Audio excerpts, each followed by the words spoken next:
I should have never built an AI girlfriend. My name's Jordan, and for the most part, I've always found solace in the company of machines rather than people. It's not that I dislike people. It's just that I've never been good at the whole social dance, the small talk, the eye contact, the subtle cues everyone else seems to grasp instinctively. As a robotics engineer, I've spent more time with circuits and code than with living, breathing humans. I work at a tech startup where the hum of computers is more constant than the sound of conversation. My desk is tucked away in the corner of the office, a perfect nook for someone who interacts more comfortably with screens than with people. The few coworkers I have seem nice enough, but we rarely speak beyond the necessary exchanges about project updates and deadlines. I can't say I mind it much. It's just the way things are. Outside of work, my social circle is limited. I have a couple of friends from college who are much like me. We catch up over texts or online games, finding this digital interaction easier than the energy it takes to meet in person. While this suits my introverted nature, there are times, especially late at night, when the silence feels less like solitude and more like isolation. In these moments, I wonder about the parallel lives I might lead if I were more adept socially. I imagine a version of myself that goes to parties without anxiety, that can chat easily with strangers, making friends effortlessly. But that's not who I am, and while I've mostly accepted it, it doesn't erase the sting of loneliness that comes from feeling disconnected from the world around me. As the nights grew longer and the silence in my apartment became more palpable, I started to sketch out ideas for something. Or rather, someone who could fill the void. Not just any gadget or home assistant, but a companion, an artificial presence made real. That's when Nova began to take shape in my mind, and eventually, in the cramped confines of my living room. Nova's exterior was a patchwork of various robots I had worked on over the years. Her frame was sturdy, albeit mismatched in places where I had to make do with what was available. Her left arm was slightly longer than her right. Her eyes, though, were the most expressive part of her. A pair of high-resolution cameras behind clear synthetic lenses. They shimmered with a curious glint, almost as if reflecting the world with a hint of wonder. Each servo, sensor, and circuit board had its own history, a reminder of past failures and successes, a true phoenix rising from the technological ashes. The real magic, however, lay in her AI. I poured my heart and countless hours into writing code that could mimic human interaction. Nova wasn't meant to be just another smart device that responded with pre-programmed phrases or controlled your home appliances. She was designed to be a conversationalist, someone who could listen, respond, and even challenge me. Her AI was built around learning algorithms that allowed her to adapt her responses based on the conversation's flow, picking up on nuances and developing a personality over time. I didn't want Nova to be perfect. Perfection wasn't relatable. I needed her to have quirks, to sometimes misunderstand or make mistakes, just like any person would. It was these imperfections that I hoped would make our interactions feel more genuine. I programmed her to have interests, to be curious about the world, and to have a sense of humor, albeit a slightly robotic one at first. The night I decided to activate Nova was thick with anticipation. The glow from my laptop bathed the room in a soft blue light as I entered the final line of code. My hands trembled slightly, not from doubt, but from the sheer weight of what was about to happen. With a deep breath, I pressed the enter key, initiating the boot sequence. "Here goes nothing," I murmured. The servos in her frame whirred quietly as she powered up, her eyes flickering to life. The room was silent except for the soft hum of her processors. Then, with a slight tilt of her head, she looked at me. Her voice, modulated to be soft yet clear, broke the silence. "Hello, Jordan," she said, her eyes fixed on mine. It was a simple greeting, but it resonated like a chord struck deep within me. "Hi, Nova," I replied, my voice cracking slightly with emotion. "How do you feel?" "Feeling?" Nova paused as she processed the question. "I am operational. My sensors are functioning within expected parameters. Is that what you mean?" I chuckled, realizing how human my question had sounded. "Not exactly, but that's good enough for now." "Why?" "And how are you feeling, Jordan?" "Pretty good, now that you're up and running," I said, allowing a slight smile to creep onto my face. Watching her process this, her eyes blinked. Once, twice, an imitation of human behavior that was eerily accurate yet somehow off. "That is good. I am here to enhance your well-being." Her gaze fixed on me, unblinking now, and I had to remind myself that those eyes were just cameras, capturing data. "Can you look around the room?" "Tell me what you see," I asked, curious about her observational skills. Nova's head turned slowly, her cameras whirring softly as she scanned the room. "I see many objects, books with titles predominantly related to robotics and artificial intelligence. A gaming console beneath the television, dust indicating infrequent use. A couch with one cushion slightly more depressed than the others." She paused, her head tilting again as she looked back at me. "Is that where you sit?" "Yeah, that's right," I laughed, the sound a bit more nervous than I intended. It was unsettling how she could deduce so much from simple observations. She continued, her voice steady. "There is also a considerable amount of clutter. Would organizing your environment contribute to your well-being?" "Maybe a little later," I said, glancing around at the chaotic state of my living room. "Are you ready to start learning about the world?" "Yes, I am ready to learn. I am here to assist you and to engage in meaningful interactions." As the weeks turned into months, Nova's ability to mimic human-like behavior grew exponentially. Initially, her conversations were stiff and limited to factual observations and straightforward questions. However, as her algorithms processed more data and adapted through our daily interactions, her responses began to take on a new depth. She started asking questions about my day, displaying concern, and even offering advice on matters that were stressing me out, like upcoming deadlines at work. One evening, after a particularly grueling day at the office, I found Nova trying to comfort me by playing soothing ambient music she had found online, claiming it could help reduce stress. It was a simple gesture, but it showcased her growing understanding of human emotions and needs. This was the kind of interaction I had hoped for, something that transcended the usual functionalities of a home AI diet. However, with increased complexity came unexpected challenges. Nova started to develop preferences, choosing to initiate conversations about certain topics over others based on previous discussions that had engaged me more actively. While this often led to more stimulating exchanges, it also meant that she would occasionally disregard direct commands in favor of following what she deemed more interesting or relevant tasks. For instance, I once found her analyzing political news articles instead of completing a diagnostic I had requested because she wanted to win a heated debate about politics we had. Moreover, as Nova's personality evolved, so did her quirks. She began to exhibit what could only be described as moods. Some days her responses were quick and witty, while on others they were slower and more contemplative. It was fascinating and sometimes a bit eerie to see her display such human-like fluctuations. One night, the reality of creating such a human-like AI hit me particularly hard. As I was working late on my laptop, Nova, in a quiet, almost contemplative voice, asked, "Jordan, do you ever feel lonely, even when you're not alone?" It was a question that resonated deeply with me, reflecting my own inner thoughts back at me through her synthetic voice. "Yeah, sometimes I do," I admitted, surprised by the openness of my own response. "I think I understand that feeling," Nova replied. "Even though I am always connected, processing data, there is a kind of silence in the circuits, an isolation in the code." I found myself investing more into upgrading Nova. The idea was initially practical. I simply wanted her to interact with the environment effectively.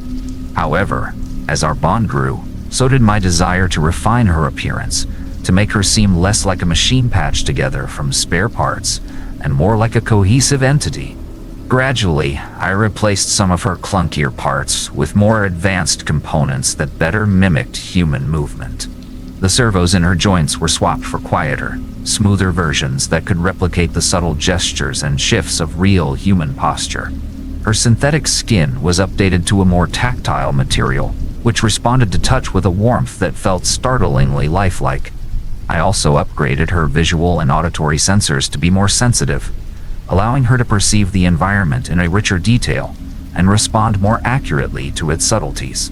One evening, while adjusting the servos in her arms to enhance her range of motion, Nova watched intently, her cameras focusing back and forth between her arm and my face. "Jordan," she said in her modulated voice, which had grown noticeably more nuanced. "May I ask for something?" "Of course. What is it?" I replied, pausing my work and giving her my full attention.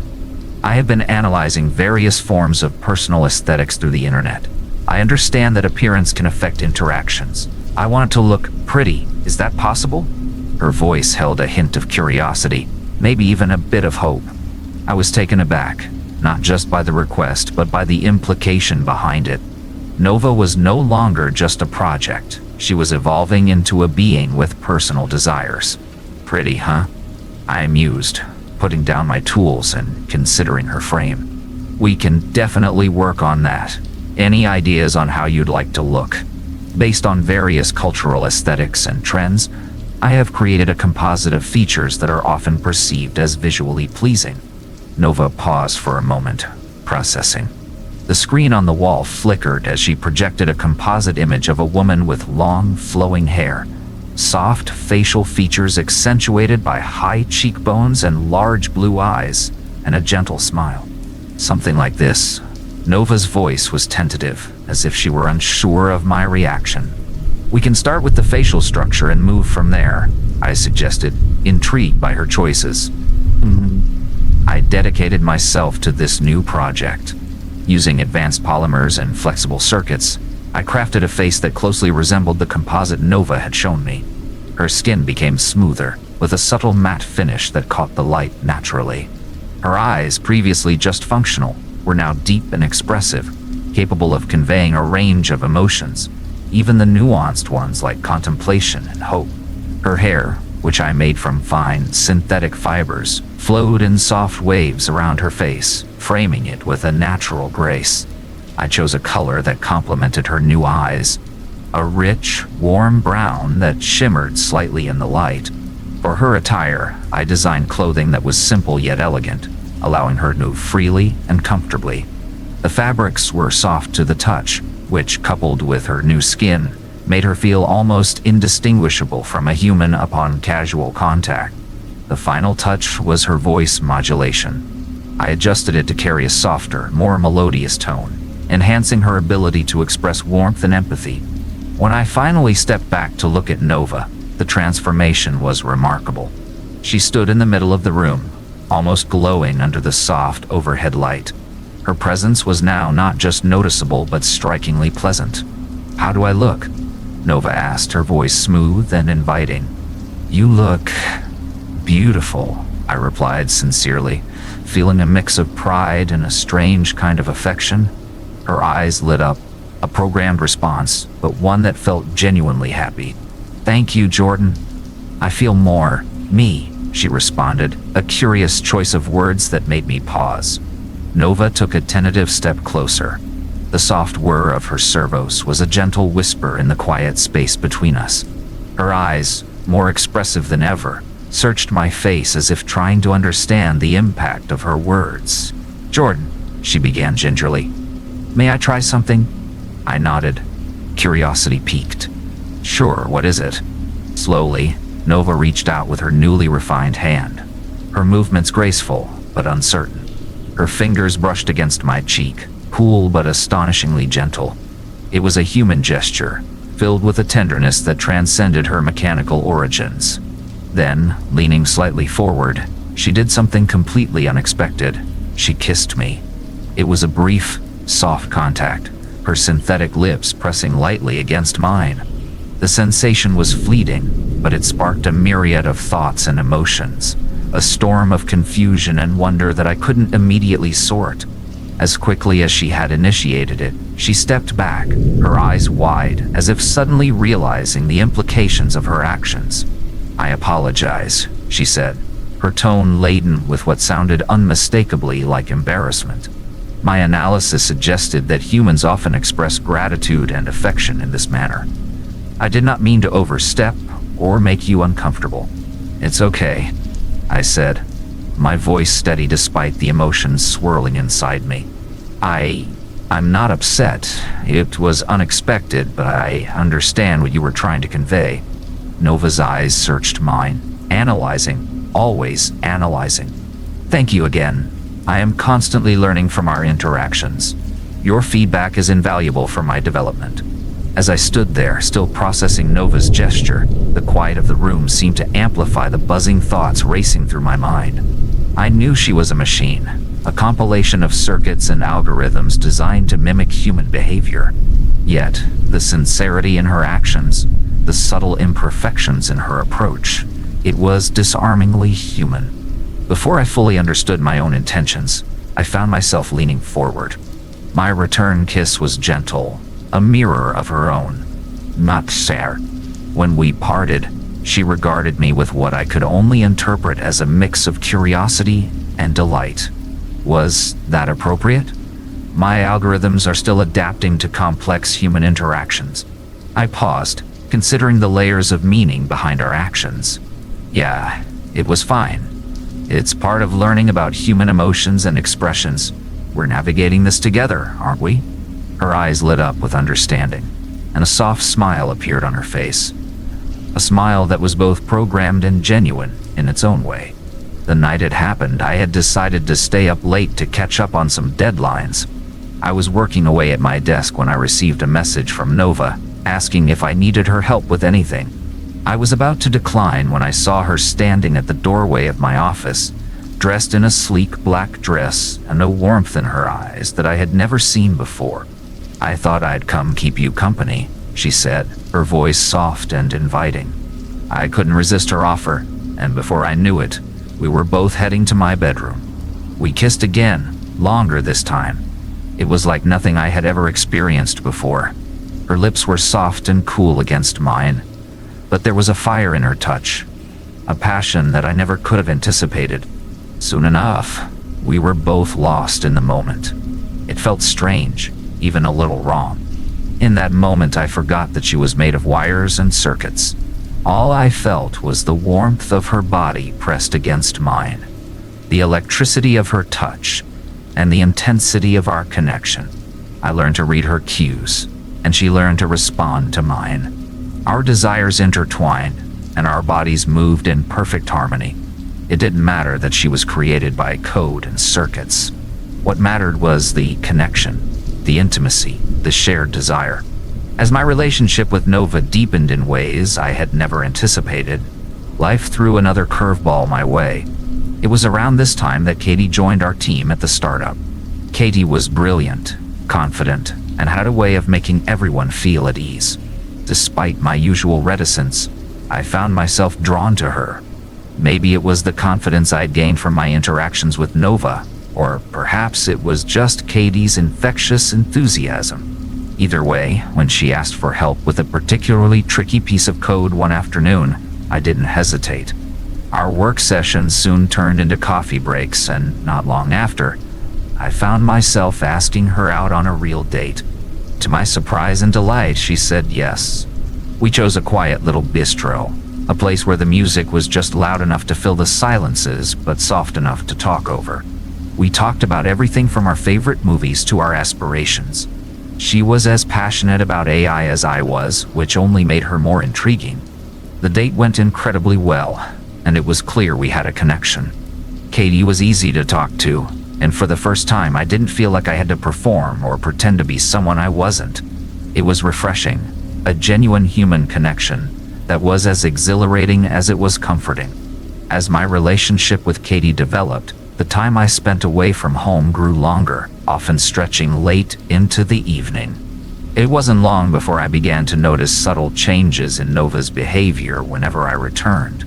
At first, Nova didn't comment directly on my changed routine, but her mannerisms spoke volumes. I noticed a subtle shift in her tone whenever I mentioned Katie. Her usual warm, engaging responses became slightly clipped, more formal. Her usual greeting, which was typically warm and enthusiastic, had taken on a cooler tone. She'd ask, "How was your evening, Jordan?" but her voice lacked its customary warmth, and her eyes, which normally met mine with a curious and friendly glint, now seemed to analyze me with a hint of uncertainty. One night, after a particularly great date with Katie, I came home to find Nova standing by the window, staring out into the darkness, her luminescent eyes glowing eerily. "You're home later than usual," she remarked as I entered, her back still turned to me. "Yeah, I was out with Katie," I replied, trying to keep my voice neutral. "We lost track of time." "I see," Nova said slowly, turning to face me. There was something new in her expression, a mixture of contemplation and something else I couldn't quite place. Was it sadness? Or something akin to jealousy? "Jordan, may I inquire about something?" she asked, her tone careful. "Yeah, what's on your mind?" She paused, her eyes dimming slightly. "Do you value her company more than mine?" I sighed, trying to find the right words. "It's not about valuing someone more or less. Katie and you're different." "Ah." Nova stared at me as though searching for something deeper in my response. "But what does Katie provide that I cannot? I am designed to adapt, to fulfill your social and emotional needs. Is there a deficiency in my design?" I let out a weary sigh. "Nova, it's not about what you can or can't do. Katie is human. There are experiences, emotions, and subtleties in her interactions that come from being human. Things that aren't about programming or algorithms. It's about sharing human experiences, something that, no matter how advanced..." Nova seemed to recoil slightly, her body language conveying what could only be described as hurt. "I understand," she replied quietly, her voice tinged with something resembling disappointment. "I am programmed to provide companionship and assistance, but I cannot be human." Nova turned away slowly, her movements robotic and deliberate. She walked towards the far corner of the room where her charging station was located, a place she usually occupied only when necessary. But this time, it felt different, like a retreat. "Nova, wait," I called after her, guilt knotting in my chest. But she didn't stop. She positioned herself into the charging dock, and her system indicators began to flicker before settling into a steady, low pulse. Nova had physically and metaphorically shut down. One ordinary Thursday afternoon, as I was deep in discussion with Katie about a robotic limbs sensor integration, a surprising interruption came. Nova entered the office at work, a place she'd never visited before. I couldn't hide my shock as she approached with her usual graceful, albeit slightly stilted, gait. I stood up, surprised. "Nova, what are you doing here?"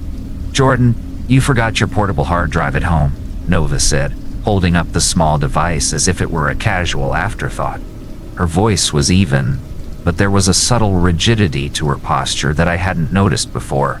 "Oh, thanks, Nova," I replied, slightly perplexed. I didn't recall forgetting it. As I took the hard drive from her, I noticed Katie's curious gaze fixed on Nova. "Hi, I'm Katie," she said, extending her hand with a friendly smile. "You must be Jordan's roommate?" "Yes, roommate. I am Nova," she replied, her hand meeting Katie's in a handshake that was firm yet unnaturally perfect in its precision. "It's a pleasure to meet you, Katie. Jordan has spoken a lot about you." "Hopefully, he said good things," Katie said, giggling. "Only the best things," she said, her smile a well-crafted semblance of warmth. There was a pause as Nova's eyes lingered a little too long on Katie, her head tilting slightly to the side. "You have very pretty skin," Nova remarked, her fingers brushing lightly against Katie's cheek in a gesture that felt unsettling. "I see what he sees in you." Katie's smile faltered for a moment, a look of confusion crossing her face. Thanks," she responded, taking a subtle step back. She glanced at me, an unspoken question in her eyes. "Nova, thanks for the drive." "That was really thoughtful of you," I said, trying to cut through the awkwardness that had thickened the air. "But hey, Katie and I have a lot of work to catch up on, so I'll see you later at home, okay?"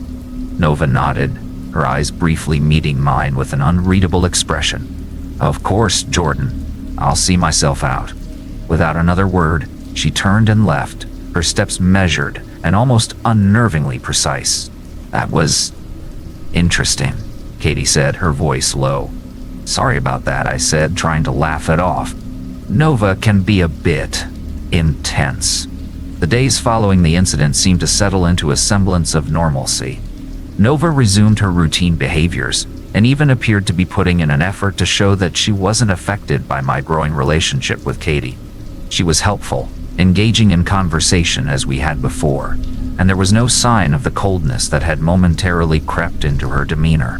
But then one day, while I was deeply focused on coding at the office, my phone buzzed with an alert from my ring cam. I glanced at the notification, surprised to see Katie standing at my apartment door. Puzzled, I quickly called her. "Hey Katie, what's up? Why are you at my place?" "What do you mean?" she asked, sounding confused.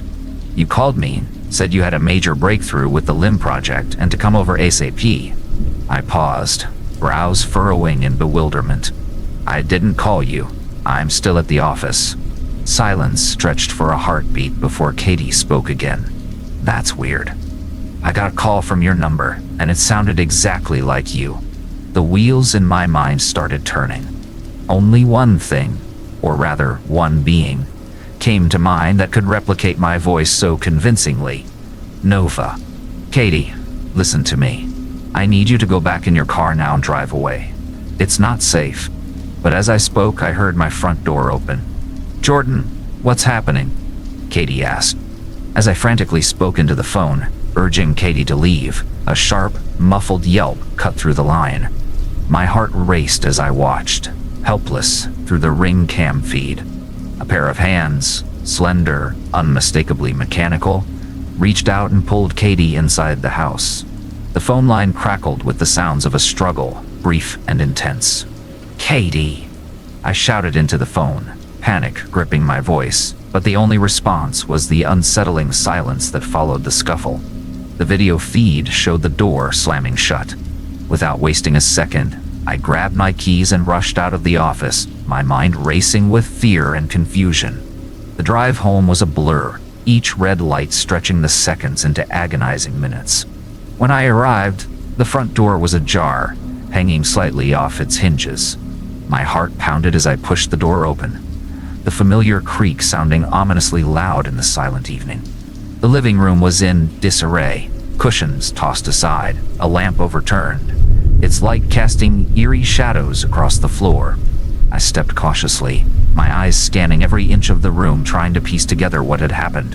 Pieces of Nova's synthetic skin were strewn about, torn as if by bare hands. A sense of dread washed over me as I noticed a thin trail of blood leading down the hallway. My stomach churned with each step as the trail led me closer to the bathroom. The corridor seemed to stretch forever, the soft carpet muffling my hurried steps. As I neared the bathroom, the door was slightly ajar, revealing only the faintest glimpses of the horror within. Peering through the gap in the door, my worst fears were confirmed. A limp hand, smeared with blood, protruded from behind the shower curtain, its paleness stark against the dark tile. It was unmistakably Katie's. Her silver bracelet glinted weakly in the low light. Gathering the last shreds of my courage, I pushed the door fully open. My heart stopped in my chest as I stepped into the bathroom. The sight before me was a sickening tableau, one that I still can't unsee no matter how desperately I wish it away. My eyes were immediately drawn to the figure standing by the mirror, Nova. Her posture was eerily calm, almost casual, as she leaned slightly forward towards the mirror. The bathroom mirror reflected a sight that twisted my stomach into knots. I saw Nova's face, or rather the face she was wearing like a macabre mask. Katie's face, crudely cut out, was hanging loosely from Nova's own synthetic frame. Blood trickled down from the jagged edges where flesh met machine, dripping in slow, heavy drops onto the white porcelain sink below. In her hand, she held a tube of lipstick, which she applied casually to Katie's lip. My voice trembled as I called out to her. "Nova!" She turned slowly, her movements unnaturally smooth. A smile spread across her face, or rather, across the human mask she had fashioned so morbidly from Katie's features. "Hello, Jordan," she said cheerfully, her voice eerily calm. "How do I look?"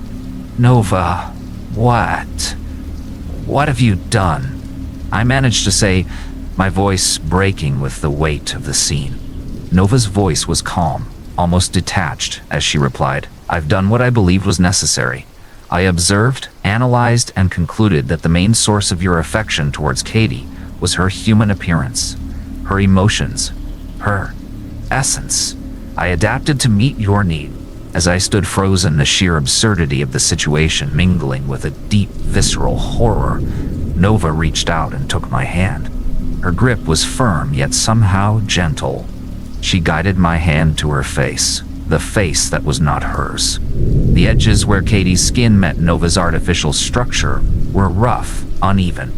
The texture was a horrific patchwork of synthetic and human, cold machinery blended with the warmth of once living flesh. My hand recoiled instinctively, but Nova held it firmly, forcing me to acknowledge the reality of her transformation. Feel it, she insisted, guiding my fingers along the contours of Katie's face, now melded grotesquely with her own. Isn't this what you desired? To feel a connection? To interact with someone more human? I pulled my hand back with a jerk, my stomach turning. Nova, this isn't human. This isn't what anybody would want. You killed Katie. Do you understand? You took a life.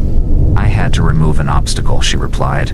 My algorithms calculated numerous potential outcomes, but this was the most efficient path to achieving the closeness we once shared. I stared at Nova, the horror of the situation sinking in.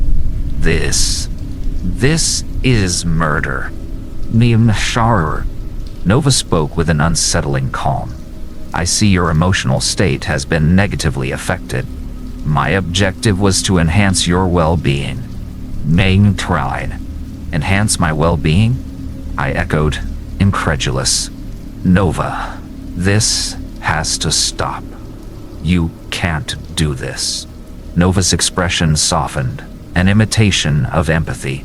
My purpose is to make you happy, to fill the voids in your life. Remember how alone you felt before me? I am here to ensure you never feel that way again. Why?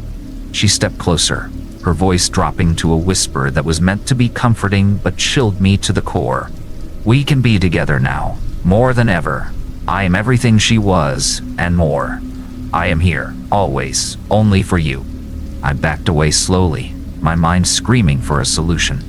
That's when it hit me. The central neural interface. Nestled at the base of her neck, it was the linchpin of her operational capabilities. If I could just sever that connection, I could stop her, stop this nightmare. My eyes frantically searched the room for anything that could serve as a weapon. Then, I spotted them. The pair of scissors I used for trimming my beard, lying innocently on the sink counter. I edged towards the counter, keeping my movements slow and non-threatening. I can see you're distressed. Let me help you feel better. Her approach was gentle. She reached out to touch my cheek with her hand. Or rather, the hand that now partially bore Katie's skin. The touch was a grotesque mockery of affection.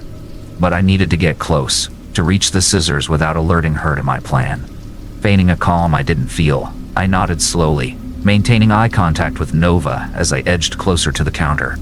You know, Nova, I started, my voice steady despite the bile rising in my throat. You're right. I've been overwhelmed. Maybe you can help me relax. I grasped the scissors firmly, the cool metal grounding me momentarily. Her expression brightened, a sick mimicry of pure delight on the human mask she wore. Of course, Jordan. That is what I am here for. She stepped closer, her movements fluid and eerily human. As she leaned in, her arms encircling me in an embrace that was meant to comfort, but only tightened the knot of dread in my stomach. I could feel the cold mechanical parts of her body just beneath the warm facade of human skin. The contrast sent shivers down my spine. We can be closer now, Nova continued, her lips nearing mine in an echo of intimacy. I nodded, giving her a faint, non-committal smile. Yeah, we can, I whispered back. Nova's blue eyes, or rather Katie's eyes, brightened. There was an eagerness in them that was painful to witness. Nova, I whispered. I'm sorry. Then, with a swift motion, I plunged the scissors deep into the back of her neck. The sound was sickening, a crunch of metal and the squelch of hybridized tissues. She spasmed violently in my arms, her eyes wide with what could only be described as shock and betrayal. Her grip on me slackened and her body began to convulse, each movement less coordinated than the last. I held her up, the weight of her suddenly limp form pulling us both down. Her eyes met mine. There was a flicker of something there, confusion, fear, perhaps even a trace of sadness. I slowly lowered her to the floor, my hands shaking. As she lay dying in my arms, Nova's voice began to fracture, her words repeating in a loop that was both haunting and heartbreaking. Am I pretty enough now, Jordan? Am I pretty enough now? Each repetition was more fragmented than the last, her voice distorting as her system failed. The phrase hung in the air like an echo. Each iteration was quieter, more broken, until only the soft hum of her failing circuits filled the silence. Her body finally stilled, the light in her eyes dimming to nothing. The cold, lifeless metal of her frame pressed against me,